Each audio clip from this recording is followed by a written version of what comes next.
Hi everyone, and welcome to this short video on utilizing basic pre-writing strategies for improving student reading comprehension. Now, when I was a young teacher just starting out, I had almost no teacher training, and most of what I learned was through a healthy dose of trial and error. So I'm hoping that this video will save you new guys some of that frustration and grief. And this tutorial has three specific objectives: to identify pre-reading techniques that promote increased reading comprehension, to support learners' reading comprehension skills utilizing appropriate pre-reading strategies, and finally to develop meaningful activities that utilize pre-reading strategies in your own classrooms. So, why do you think that teaching pre-reading is so important? Pause the video for a moment and reflect, and then restart when you're ready. So, pre-reading is the stage that students often miss, right? They just want to jump straight into the text, and sometimes teachers are guilty of this as well, right? We just want to get in there and get it done and get it started. But efficient readers make connections to the topic before they read. That helps them become engaged and interested in the material and activates their background schema for understanding the topic better. So never let students go into a reading cold.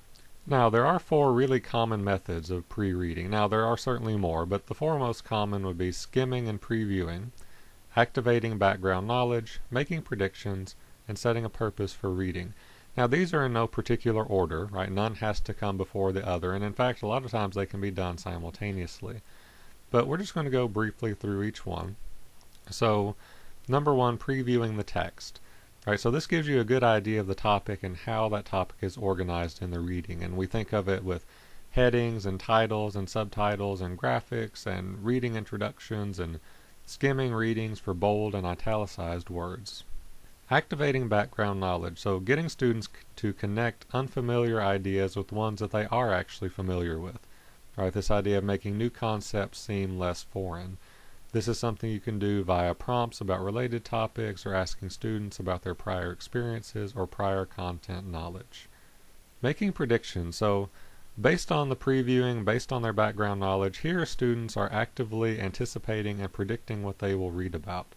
Right, it's keeping students actively engaged in the text.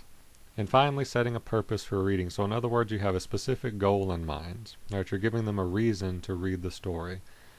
So you may ask them questions about what they would like to know after reading this topic, or you may ask them to fill out a KWL chart like the one you see below. I think it's important too to remember that these are the types of actions that we perform pretty often, right, even in our daily lives. Think about the last time you planned your vacation.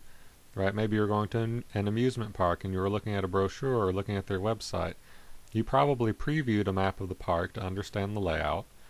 Right, you skimmed it for food prices and places to eat. You probably thought back about your previous experience at certain parks and you remembered what types of rides and what types of activities that you wanted to, that you enjoyed the most when you were at a theme park last time. And that lets you predict what types of events or activities that you would like to participate in at this particular park, and it helps you plan out your event. So helping students realize that this is something they do all the time anyway. So now I think we're ready for a quick little practice round. So we're going to begin with a little bit of a pop quiz. So check out this sample textbook page. Now, what ideas do you have for how to pre-teach this lesson? Pause the video here and think about your answer and resume when you're ready. Okay, so what ideas did you come up with? Right, I'm sure you noted the title and subtitle and the headings. What about the map? Maybe you asked students if they had been to those countries, or you may have students from those countries in your class. Did you connect the rivers, mountains, and deserts on the map with the dangers of the road section in the reading? Did you talk about the thousands of miles a caravan would have to travel across that route? Maybe you asked students to complete a KWL chart to set a purpose for reading. Did you compare the Silk Road to other avenues of information, trade, and communication, like the internet? If so, excellent work. And this is just a small sample of ideas that you could use in the pre-reading stage.